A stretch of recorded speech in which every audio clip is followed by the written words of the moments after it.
De todas maneras, la intervención del señor Echeverría, que yo creo que flaco favor le ha hecho a esta propuesta de declaración, la única impresión que da es que, en fin, ya sabe que hay como dos versiones para definir lo mismo. Me voy a coger a la más suave.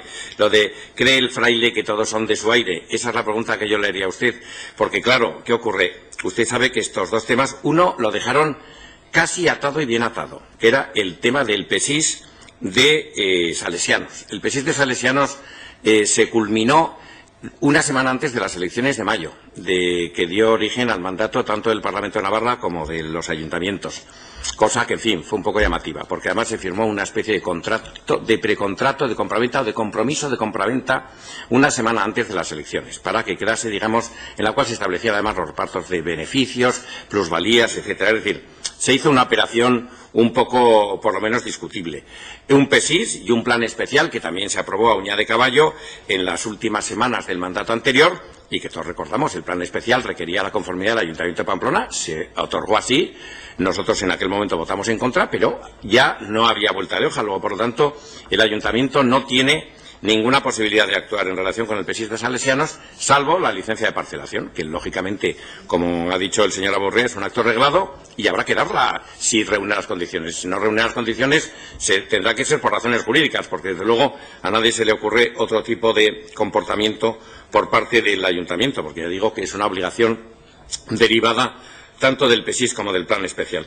El tema de maristas es más discutible, pero en todo caso sabe el señor Echeverría que es un tema que acabará en el Pleno. Es decir, que acabará, ¿por qué? Pues porque se haga lo que se haga allí, evidentemente modificará la planificación que en este momento tiene, el carácter dotacional del suelo, tanto si se le da carácter residencial como otro, y por lo tanto en ese sentido siempre acabará pasando por el Pleno.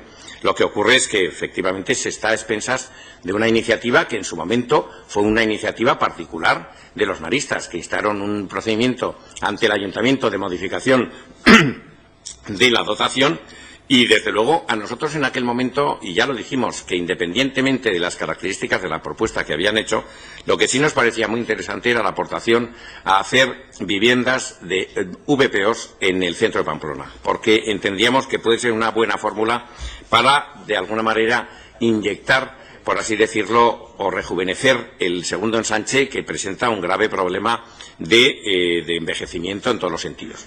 Y a nosotros nos parecía que podría ser una propuesta interesante. No entrábamos en valorar el carácter arquitectónico de la propuesta, porque evidentemente eso, lógicamente, puede merecer cualquier tipo de opinión, pero en todo caso ya vimos en la precampaña electoral y en la campaña electoral que hubo una discusión muy fuerte en relación con ese proyecto que alteraba sustancialmente la configuración paisajística y urbanística del segundo ensanche. Fue muy contestada y yo creo que todo el mundo se comprometió a una reconsideración del mismo. Pero en todo caso se tiene que estar a expensas de la iniciativa de los maristas, porque hoy por hoy sigue siendo una dotación, además creo que hoy todavía en uso. Por un uso no lo utilizan los maristas, pero creo que lo tiene alquilado a un centro privado. Luego, por lo tanto, en ese sentido está cumpliendo las mismas condiciones que antes.